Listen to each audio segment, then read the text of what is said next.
You want to get into the war? Monuments, man. I'm to put a team together and do our best to protect buildings, bridges, and art before the Nazis destroy everything. How many men? 6. Jesus. Well, with you at 7. That's much better. Well, they're friends, so that part is easy. But, the truth is they wouldn't do it if they didn't like the screenplay. Or, they'd go, listen, I'm working on something very similar, or they'd come up with a good excuse. They like the movie, they like the project, they like the part. But it is nice to be able. I flew to Australia for one day to hand Cate the script, which is a long flight for a day.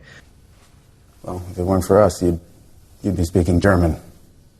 No, if it wasn't for you, I might be dead, but I would still be speaking French. There are famous modern artists who beat Hitler and got into the academy in Vienna, the Art Academy, and took his spot, right? And so he hated modern art, and literally took all of these Picassos and Paul Klees and all of them, just burned them.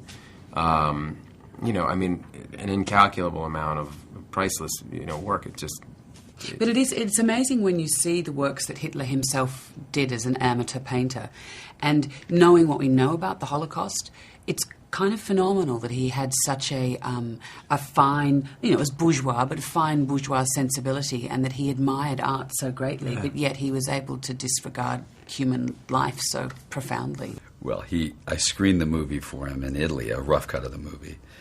And, my father plays me at the end of the film and kind of walks off into this beautiful church with this beautiful light, and it goes to black. And normally that would be like the first credit would come up, but instead I put in loving memory of Dick Clooney. And he's like, what the hell are you doing? And I said, well, it's a long time until the movie comes out, so you never know. I've never shot at anyone before. He really wanted it all. And we better get it back.